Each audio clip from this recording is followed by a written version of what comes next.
Coming up on Locked On Dodgers, Mookie Betts won his sixth Gold Glove Award. Not surprising, but we're going to talk a little bit about what that means. The cutoff line for Super 2 was announced. If you don't know what Super 2 is, I'll talk all about that. I'll explain that and talk about which Dodgers made the cut. One potential Dodgers trade target for this offseason. Rumors are saying he won't be available. And I'm going to talk a little bit about World Series Game 3 because there's some stuff in there that specifically relates to the Dodgers. So, that's what's on tap. So let's get Locked On Dodgers.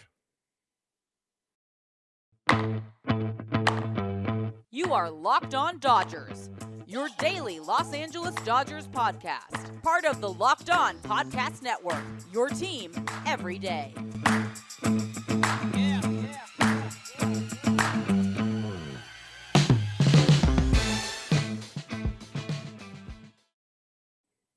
Hello, Dodger fans. This is Locked On Dodgers, part of the Locked On Podcast Network, your team every day. Thank you for making Locked On Dodgers your first listen every weekday morning.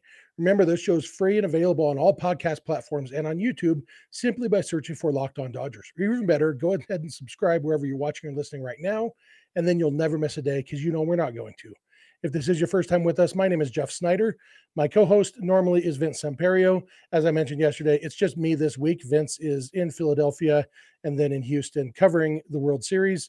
So it's just going to be me holding down the fort this week. Vince and I are both lifelong Dodger fans, just like you are. We've also both spent time covering the Dodgers in the press box and the locker room. So we're not quite insiders, but we bring you the smart fans perspective on our boys in blue every weekday morning. So again, please subscribe wherever you're watching or listening right now, and let's talk about the Dodgers. And our first topic of conversation, Mookie Betts. He won the Gold Glove. It was kind of a foregone conclusion. I've been referring to him since he was announced as a finalist as six-time Gold Glove winner Mookie Betts. Remember last week when I talked about how the fact that the Dodgers, of course, are not going to move Mookie Betts to second base to make room for Aaron Judge. I referred to him several times as six-time Gold Glove winner Mookie Betts because this was a foregone conclusion. The other two finalists in right field were Dalton Varsho, who played roughly half of his innings in right field, and not nearly as much time in right field as Mookie Betts. And then the other finalist was Juan Soto, who played a whole lot of innings in right field, enough to mathematically be the worst right fielder in baseball. Somehow top three in the Gold Glove, but the worst in baseball, at least the second worst. By some metrics, Nick Castellanos was the worst in baseball. And what we've seen in the postseason so far is that Nick Castellanos has made several very nice plays in right field. And when the news came out that Mookie had won the Gold Glove, the Dodgers put out a video on social media, just kind of a highlight reel of some of Mookie's best plays this season. And, there's some diving catches, there's running catches, there's great throws. Obviously, Mookie's arm is a big part of his value in right field. And it was really cool. And it definitely shows some of the value that Mookie has. But for me, a lot of the value, if anything, that video almost underscores how valuable he is because, like I said, if you just watch the postseason, you might come away thinking, wow, Nick Castellanos, that dude's a good right fielder. And the fact is he's not. And, Joe Davis said on the broadcast of Game 3 that I guess Castellanos had told Ken Rosenthal that maybe he has a hard time staying focused every play during the regular season because the season's so long or something, but in the postseason, he's more focused.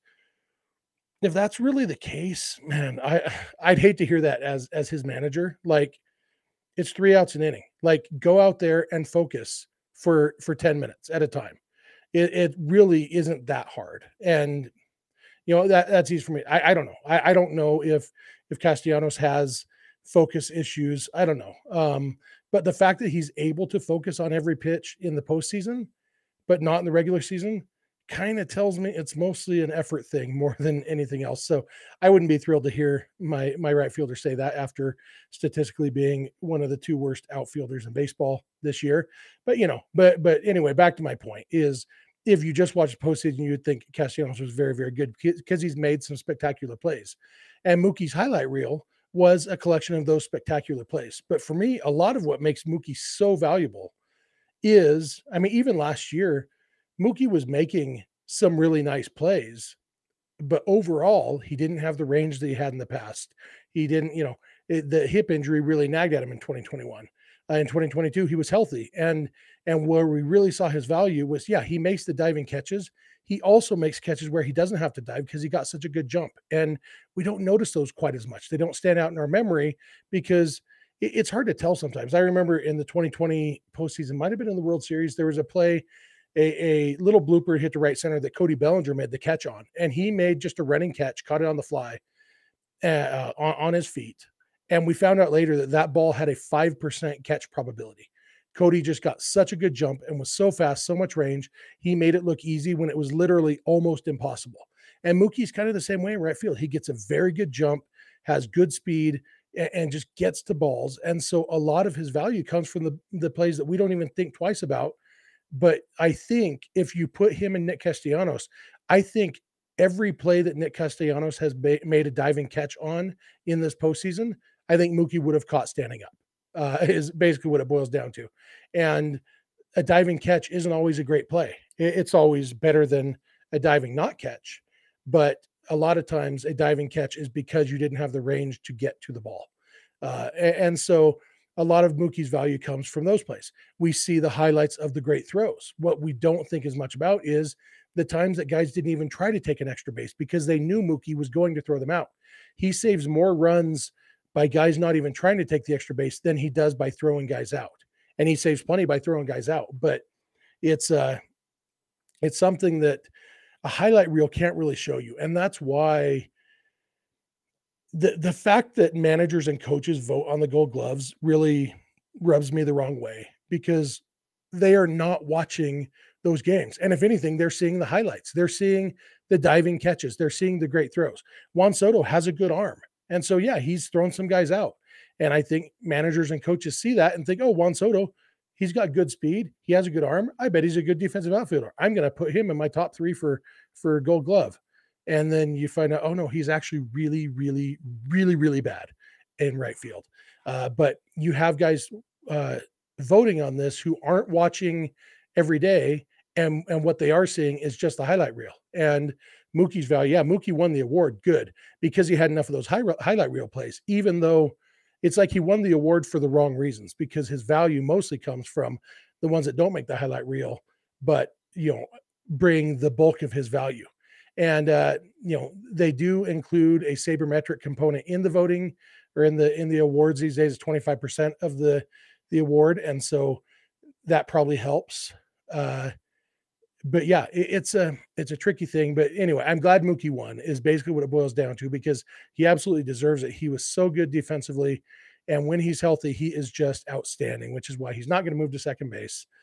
Having Mookie in right and Bellinger in center is a very good thing for Dodgers pitchers and for Dodger fans. And so happy to see Bellinger win that. Trent Grisham did win the Gold Glove in center field, which, as I said a couple weeks ago when the finalists were announced, that's a good thing for the integrity of the award. Obviously, I don't want Trent Grisham to be happy or anything because I can't stand that dude, but he is, in my estimation, pretty much far and away the best center fielder in the National League, maybe the best center fielder in baseball. He is so good for all the same reasons I was just talking about with Mookie Betts. The range, the balls he gets to, he is just outstanding. And yeah, I don't like him.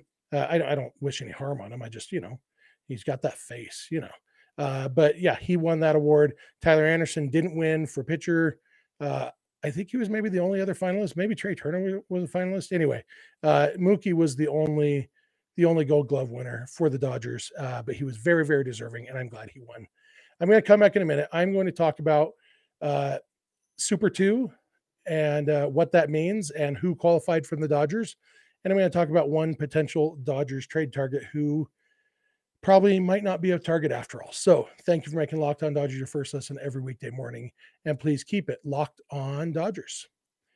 Dress shirts are tricky. It's hard to find one that fits right while also being comfortable and matches your style. Plus, with all the hustle and bustle you got going on, you need a dress shirt that looks good enough to get the deal done at work, but is comfortable enough to play catch with your kid after dropping him off at practice. The dress shirt was due for a radical reinvention, and Rhone stepped up to the challenge. Rhone's commuter shirt is the most comfortable, breathable, flexible shirt known to man, and here's why. Rhone's comfortable four-way stretch fabric provides breathability and flexibility that leaves you free to enjoy what life throws your way, from the commute to work to your 18 holes of golf. It's time to feel confident with a wrinkle-free shirt without the hassle. With Rowan's wrinkle release technology, wrinkles disappear as you stretch and wear the shirt. It's that easy. And with Gold Fusion anti-odor technology, you'll be smelling fresh and clean all day long. And on top of that, Rowan is 100% machine washable, so you can ditch the dry cleaner altogether. The commuter shirt can get you through any workday and straight into whatever comes next.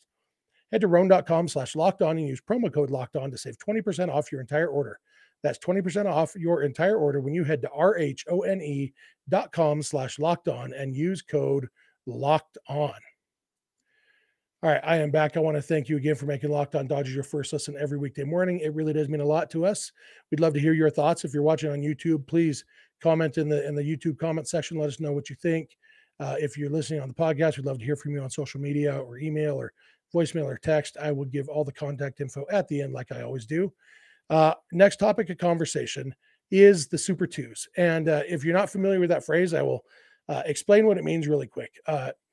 In general, baseball players, for their first 3 years, they are at the whim and mercy of their team as to how much money they make. There is the league minimum, which right now I think is $700,000 in the new CBA. And beyond that, basically in your first year, you make the league minimum. And then in your second year, you make a little bit more than the league minimum. And your third year, you get a little bit of a raise from that. But really, it's literally nominal raises. Just, pretty much nobody in their first 3 years makes more than 10% above the league minimum, basically. The one exception to that is, well, let me go back. Once you hit your 3 years of service time, then you have 3 years of your arbitration years where you are eligible for salary arbitration, which means that your team says, yes, we want you. So you're on our team. And that's where the non-tender thing comes from, where we talked about Cody Bellinger might be non-tendered. Non-tendered means not offered a contract, not offered salary arbitration. But if the team says, yes, we want to offer you salary arbitration, then the player says, I think I should get paid this much. The team says, we think you should get paid this much. And they go to court. They go to an arbitration panel of 3 people, and they make their cases just like in court and say, the team says, we think you should get this much because of X, Y, and Z. And the player says, I think I should get this much because of A, B, and C. And then the arbitration panel chooses one or the other. There's no compromise there. They don't split the baby. They just say, okay, either the team wins or the player wins. Most of the time, especially with the Dodgers, they don't get to arbitration. Sometimes they'll even exchange figures, but they generally settle. Either they'll find a number in the midpoint and say, okay, you said you want, $2.5 million. We said we want to pay you $3 million. We'll give you $2.8 million. And they find kind of a midpoint and go from there. Sometimes they will do a multi-year deal. Okay, you wanted $6 million. We wanted to give you $5 million. How about a 2-year deal worth $11 million? So, something like that. And we've seen that with several players, Max Muncy, Chris Taylor, I think both avoided arbitration in recent years. Almost everybody. The Dodgers hardly ever go to arbitration. They went a decade or more without going to arbitration. They have once or twice recently, but they don't do it very often. So that's kind of how arbitration works. And now where the Super 2 comes in is among players with between 2 and 3 years of service time. So guys who would be in their last year of pre-arbitration, among that group, the top 22% in terms of service time are what we call Super 2s. And those players get salary arbitration despite not being 3 years yet. They get an extra year of arbitration. So they have 4 years of arbitration instead of 3 years. And this year's cutoff, we found out, we never know what that date's going to be or what that cutoff line for service time is going to be.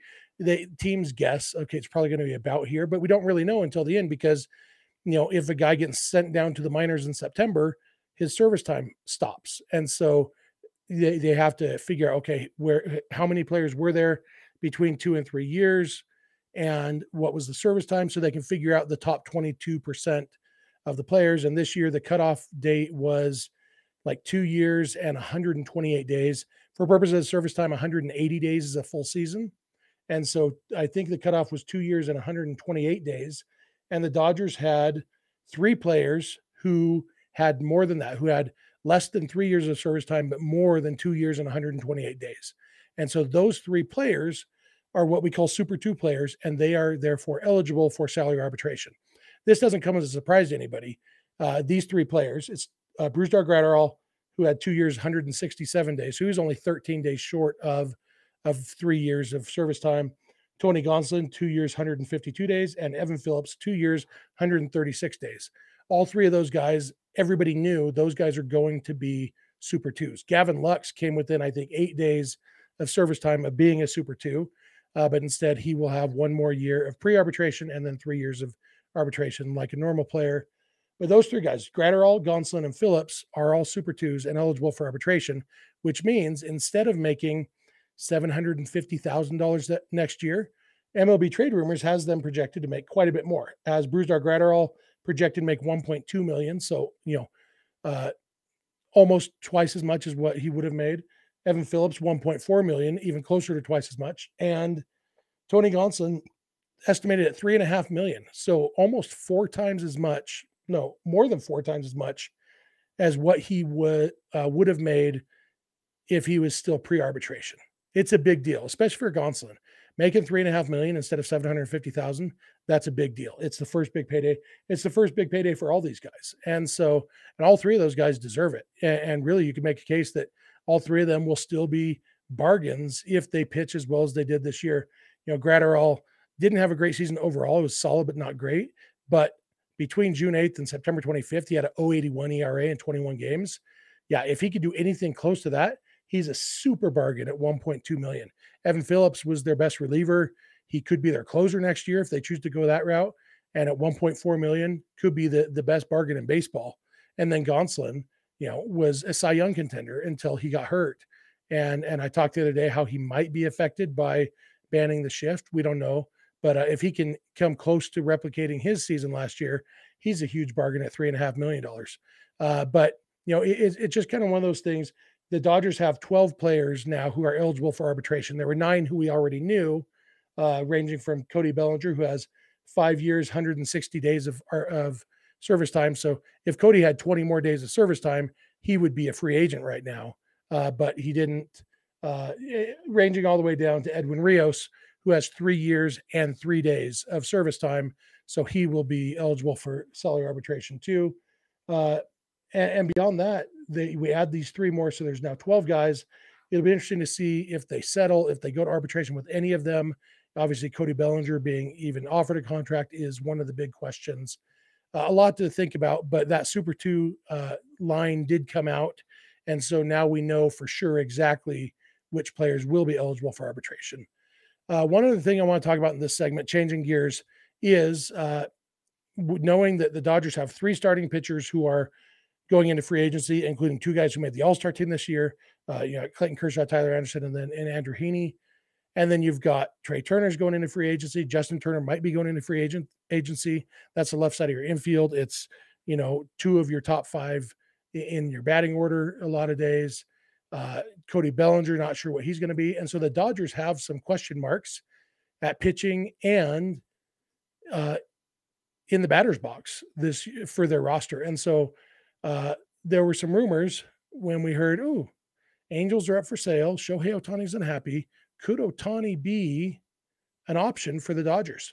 And, we're not going to rule it out, but Andy Martino, writing for SNY today, he wrote this interesting thing about Ohtani. He said, unfortunately for the Mets, Yankees, and plenty of other clubs looking for help in both the rotation and the lineup, not to mention the box office, the Angels are showing no appetite to discuss Ohtani at present, say several teams who have checked in. The Angels are for sale, and Ohtani is a year away from free agency. The current perception from rivals is that Los Angeles is more likely to try to extend Ohtani, and if they're unable to keep him, look to move him at July's trade deadline. So, according to that, this is from teams that have apparently checked in on Ohtani. Seems like the Angels aren't looking to trade him right now, hoping to extend him, and worst case scenario, trade him at the trade deadline. In a lot of ways, it makes sense to wait till the trade deadline. As Andrew Friedman's pointed out several times, prices are higher at the trade deadline, which is good for sellers. And so, you're going to have teams who are trying to lock down their playoff position in July. And if Ohtani's available, the Angels could get a haul for him. The downside is you also limit your market because the only people buying at the trade deadline are teams that have a chance at the playoffs. And with the expanded playoffs, that's more teams, but it's still not 29 teams. If Ohtani was available right now, I think 25 of the 29 non-Angels teams would at least be somewhat interested because Ohtani is a generational talent. And I think there are most teams, if you told them we can give you a great pitcher and a great hitter in one roster spot, do you think you can contend next year? I think most teams could say, yeah, we could contend. And so I think a lot of teams would be interested in Ohtani. So you're limiting your market by waiting until July, but you're also increasing the amount that your market would be willing to pay. So maybe it all evens out. I don't know. The other, I guess, theoretical option is that they wait till July and they put together a winning team around Ohtani and they actually have a good season and they don't trade him and they make the playoffs and he's happy and he signs an extension. Believe it when I see it. It's been 8 years since the Angels have been in the postseason, despite having some of the best players in baseball. So I don't know that they're capable of building a winning team around Ohtani and Trout, but I guess stranger things have happened. But anyway, that's kind of the news. So if Shohei Ohtani was your plan A, it might be time to look to plan B. This doesn't mean he won't be traded this offseason. And there's always posturing by teams, oh, we're not interested in trading him, just to see how desperate other teams are and how crazy they'll get. But right now it looks like probably Ohtani's not getting traded this offseason. And so maybe time to look at plan B if you're a Dodger fan who was hoping to get Ohtani. So I'm going to come back in a minute. I'm going to talk about something that happened in World Series Game 3 that reminded me of the Dodgers. And trigger warning, it also reminded me of the 2017 World Series. Dun, dun, dun. So thank you for making Locked On Dodgers your first listen every weekday morning, and please keep it Locked On Dodgers. Okay, I am back. I want to thank you again for making us your first listen. It really does mean a lot to us. Look forward to hearing from you guys in the YouTube comments and on social media or email or voicemail or text, however you want to get a hold of us. I'll give you all that contact info in a few minutes after I'm done with this one last topic, which is Lance McCullers Jr. gave up 5 home runs in Game 3 of the World Series. 5 home runs accounting for 7 runs. It was all 7 runs the Phillies scored. The Astros couldn't do a darn thing against the Phillies pitching. Phillies win 7-0 to go up 2-1 in the World Series. And throughout the game, there was a lot of talk about, is Lance McCullers tipping pitches? And Saris mentioned on Twitter that McCullers' stuff looked the same, like actually measurements of the velocity and the drop and all that stuff. His stuff looked the same.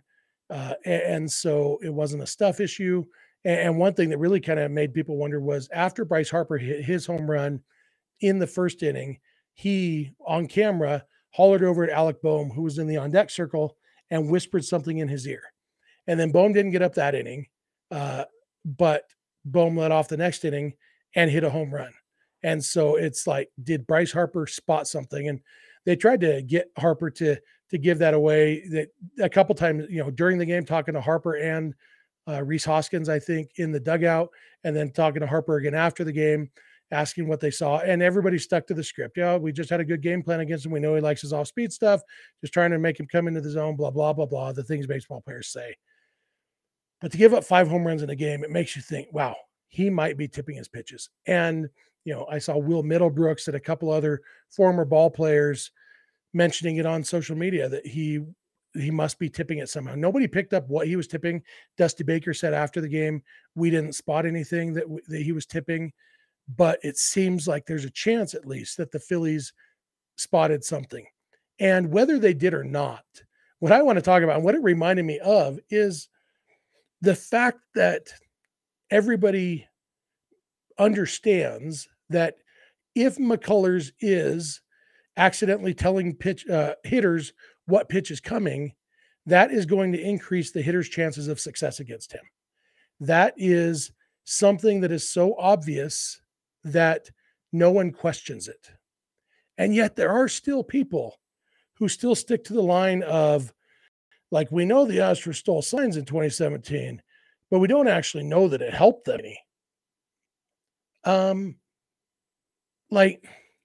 don't understand why people would say that, because when you say that, you might as well just be putting on a t-shirt that says, I'm a moron who thinks he's smart, because that's what you're saying. Because if you know what pitch is coming, your chances of hitting that pitch are much better. That's why tipping pitches is such a big deal. That's why when people talk about, oh, in game 7, how did the Astros win in game 7 at Dodger Stadium? It was because Yu Darvish was tipping pitches. Okay. So you're saying that it was easier to hit because you knew what pitches were coming? Okay.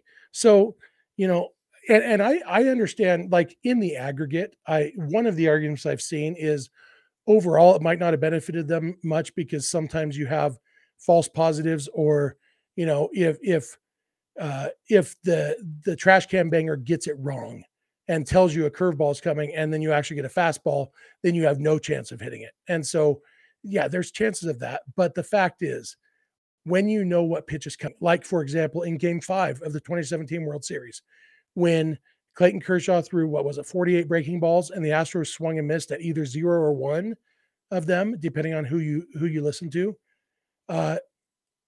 Yeah, Clayton Kershaw gets more swings and misses than that. And the mental gymnastics people go through, the hoops they jump through to say, well, we don't really know if it really helped. They're a really good team. Yeah, they were a really good team, and they cheated. And it's like, and I'm not trying to relitigate 2017. I'm not nearly as angry about it as I was before 2020, because now that the Dodgers have won a World Series, Clayton Kershaw got his ring. The Dodgers have a World Series that actually counted, unlike the one the Astros won. I'm not as angry as I used to be about it, but I still, it still rubs me the wrong way that they didn't get punished for it at all, and that people actually defend it by saying, we don't actually know how much it helped, and they're really good hitters, and the future years prove they're still a very good team. I don't care. They cheated, and the rules don't say it's against the rules to benefit from cheating. It's against the rules to cheat. If you weren't good enough to benefit from cheating, that's your problem. If you cheated, you broke the rules and you deserve to be punished. And the fact is, yeah, when you won a World Series in 7 games, including 2 games that went to extra innings, and you've been proven to have cheated during the postseason that year, you don't get benefit of the doubt. And the fact is, this narrative in game 3 of the 2022 World Series about Lance McCullers Jr. possibly tipping his pitches proves that everybody who has been saying, we don't really know if it helped, is full of it. And they're looking for either they're just being contrarian for the sake of being contrarian, or they want to be fair to both sides. No, you don't have to be fair to the team that cheated, to the team that showed no integrity, no class, no respect for baseball history, and cheated. You don't have to be fair to them because they cheated. And it helped them, obviously, because as everyone with the brain knows, if you know what pitch is coming, it's easier to hit that pitch. As Orel Hershiser said, guessing is harder than knowing. So whether it's Lance McCullers Jr. tipping his pitches or somebody banging on a trash can, if the hitter knows what's coming, it's a lot easier to hit. And that is something that no one with the brain should ever argue. There's my rant for today. Phillies are up 2-1. I hope they end up 4-1, because obviously I'm rooting for the Phillies in this series, and or at least rooting against the Astros anyway, to the extent I'm watching. I did watch, I had this game on, and actually not much.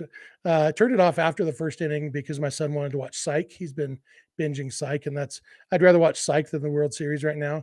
Psych is a good show. But then we did turn it on, watch probably the last 4 innings of the game after a couple episodes of Psych. Yeah, I love hearing Joe Davis talking, if nothing else. So those are my thoughts on World Series Game 3. I'm interested to see on Wednesday morning when the umpire scorecard comes out. I wasn't paying close enough attention to know if Dan Iasonia was good or bad or indifferent as the home plate umpire. I'm interested to see what that scorecard shows. I'm sure it wasn't a perfect game like Pat Hoberg, just because I don't think Dan Iasonia is capable of perfection. But anyway, that's going to do it for me today. I want to thank you all again for making Locked On Dodgers your first listen every weekday morning. It really does mean a lot to us, as I've said before. And if you want to have a second listen, check out the Locked On Sports Today podcast. From the games that matter the most to the biggest stories in sports, go beyond the scoreboard and behind the scenes with local experts and insights only Locked On can provide. Locked On Sports Today, available on the Odyssey app, YouTube, and wherever you get podcasts. If you're not watching or listening to Locked On Dodgers every weekday morning, we would love if you had 1 or 2 days a month to your rotation. If you have friends or family who love the Dodgers, please tell them about the show. You can follow us on Instagram and on Twitter at Locked On Dodgers. Vince is on Twitter at Vince Semperio. I'm on Twitter at Snydog, and the DMs are open in all of those places. Our email address is lockedondodgers@gmail.com. And our phone number for voicemails or text messages is 323-863-LOCK 5625. We are here every weekday morning, and we hope you'll be here with us. When you get in your car or sit on your couch, tell your smart device to play podcast Locked On Dodgers. And remember, you don't have to agree. You just have to listen. We'll talk to you tomorrow.